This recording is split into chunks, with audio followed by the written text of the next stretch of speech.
ৰাজনৈতিক বঁটা বলিছে। হয়, ৰাইজৰ দলৰ প্ৰতি মানুহৰ আস্থা বিশ্বাস পূৰ্বতকৈ বাঢ়িছে।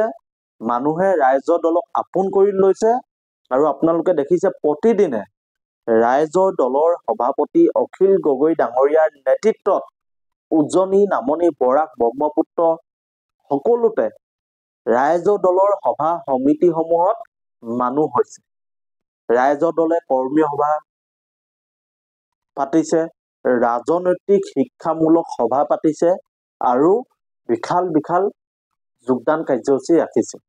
হয়, আপোনালোকে চাওক, আপোনালোকক দেখাই আছো নামনি অসমৰ পিছত এইবাৰ উজনি অসম শিৱসাগৰ জিলাৰ ডিমৌ সমষ্টিত ৰাইজৰ দলৰ বিশাল বাইক ৰেলী আৰু বাইক ৰেলী কৰি ৰাইজৰ দলৰ সন্মানীয় সভাপতি অখিল গগৈ ডাঙৰীয়াক ৰাইজৰ দলৰ কৰ্মীসকলে আদৰি নিছে আৰু কৰ্মী সভা তেখেতলোকে অনুষ্ঠিত কৰিছে।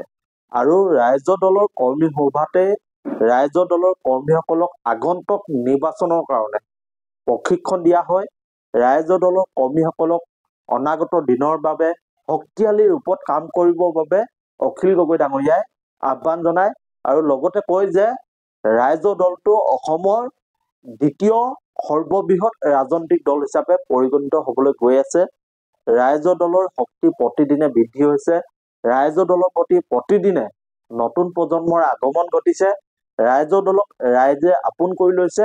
গতিকে ৰাইজৰ দলে পৰিৱৰ্তন আনিব লাগিব আৰু এখন নতুন অসম কেনেকৈ গঢ়িব পাৰি, ৰাইজৰ দলৰ যি কৰ্মসূচী, এই কথাবোৰ কৰ্মীসকলক প্ৰশিক্ষণ দিয়া হৈছে আৰু গাঁৱে গাঁৱে ৰাইজৰ দলৰ কৰ্মীসকলে গৈ ৰাইজৰ দলক শক্তিশালী কৰিব লাগিব, নতুনক আগমন কৰিব লাগিব। আৰু এই কথাখিনি এতিয়া প্ৰতিদিনে ৰাইজৰ দলৰ সভাপতি অখিল গগৈ ডাঙৰীয়াই সভা সমিতিয়ে ৰাইজক অৱগত কৰিছে, ৰাইজখনক ৰাইজৰ দললৈ আমন্ত্ৰণ কৰিছে।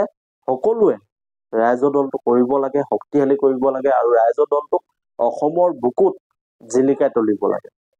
আজি দেখিছে যে নামনি অসমত অখিল গগৈ ডাঙৰীয়াৰ সভাসমূহত যিদৰে ৰাইজ আগমন ঘটিছে, ঠিক তেনেকৈ উত্তৰ অসমৰ সভাসমূহতো ৰাইজৰ দলৰ সভাত মানুহ আগমন হৈছে। যদি বৰাকত গৈছে তাতো ৰাইজৰ দলৰ সভাসমূহত মানুহ হৈছে আৰু যদি উজনি অসমত গৈছে তেতিয়াহ'লেও ৰাইজৰ দলৰ সভাসমূহত হাজাৰ হাজাৰ মানুহ আগমন ঘটিছে। গতিকে ৰাইজৰ দলে অনাগত দিনত ৰাজনৈতিক পৰিৱৰ্তন আনিবলৈ গৈ আছে। ৰাইজৰ দলে এখন নতুন অসম অসমবাসীক উপহাৰ দিবলৈ গৈ আছে। ৰাইজৰ দলৰ নেতৃত্বত অসমত সকলো যুৱক যুৱতীক কেনেকৈ সংস্থাপন দিব পৰা হয়, এই কথাবোৰ অখিল গগৈ ডাঙৰীয়াই ৰাইজক বুজাবলৈ চেষ্টা কৰিছে। অখিল গগৈ ডাঙৰীয়াই নিৰ্দিষ্ট পৰিকল্পনা লৈ এখন নতুন অসমৰ কথা কৈ আছে, যিখন অসমত বহিৰাজ্যত থকা যুৱক যুৱতীসকলক অসমলৈ ঘূৰাই আনি অসমতে কৰ্ম সংস্থাপন দিয়াৰ কথা কৈছে, যিখন অসমত প্ৰতিগৰাকী মহিলাক সংস্থাপন দিয়াৰ কথা কৈ আছে। আৰু আপোনালোকে দেখিছে বিজেপিয়ে যি ধৰণে প্ৰলোভনৰ ৰাজনীতি কৰি আছে, যি ধৰণে বিজেপিয়ে হিতাধিকাৰী ৰাজনীতি কৰি আছে, ঠিক তাৰ বিপৰীতে ৰাইজৰ দলে স্বত্বাধিকাৰী কৰিবৰ কাৰণে তেখেতলোকে ৰাজনীতি কৰি আছে। প্ৰতিঘৰ মানুহক সংস্থাপনৰ পথ দেখুৱাবৰ বাবে ৰাজনীতি কৰিছে। উন্নয়নৰ কথাবোৰ ৰাইজৰ দলে কৈ আছে, অসমখনক কেনেকৈ উন্নয়নৰ দিশত লৈ যাব পাৰি, অসমৰ প্ৰতিগৰাকী যুৱক যুৱতীক লগত লৈ থলুৱা উদ্যোগ গঢ়ি ৰাইজৰ দলে অসমখনক ভাৰতবৰ্ষৰ ভিতৰতে এখন উন্নত ৰাজ্য হিচাপে গঢ়িব খুজিছে। গতিকে ৰাইজৰ দলৰ প্ৰতি ৰাইজৰ যি আস্থা, ৰাইজৰ দলৰ প্ৰতি ৰাইজৰ যি বিশ্বাস, এই বিশ্বাসখিনিক লৈ প্ৰতিগৰাকী নতুন প্ৰজন্মই ৰাইজৰ দলৰ প্ৰতি আকৰ্ষিত হৈছে আৰু ৰাইজৰ দলত যোগদান কৰিছে। আপোনালোকক আমি স্ক্ৰীণত দেখাই আছো, চাওক, এয়া শিৱসাগৰ জিলাৰ ডিমৌ সমষ্টিৰ দৃশ্য। কেনেকৈ অখিল গগৈ ডাঙৰীয়াক ৰাইজে মটৰচাইকেলৰ যোগেদি আদৰি লৈ যোৱা হৈছে, যি ধৰণে বিশাল মটৰচাইকেল ৰেলী কৰা হৈছে, আপোনালোকে চাওক এই দৃশ্যসমূহ। আৰু ইয়াৰ পিছতে অখিল গগৈ ডাঙৰীয়াই কৰ্মী সভাত অংশগ্ৰহণ কৰে। আৰু কৰ্মী সভাত আমি পূৰ্বতে কৈছো যে ৰাইজৰ দলৰ কৰ্মীসকলক প্ৰশিক্ষণ দিয়া হয়। ৰাইজৰ দলৰ কৰ্মীসকলক ৰাইজৰ মাজলৈ কেনেকৈ ৰাইজৰ দলৰ যি কৰ্মসূচী, ৰাইজৰ দলৰ যি উদ্দেশ্য, এই উদ্দেশ্যসমূহ কেনেকৈ ৰাইজৰ মাজলৈ লৈ যাব পাৰি এই সন্দৰ্ভত প্ৰশিক্ষণ দিয়া হয়।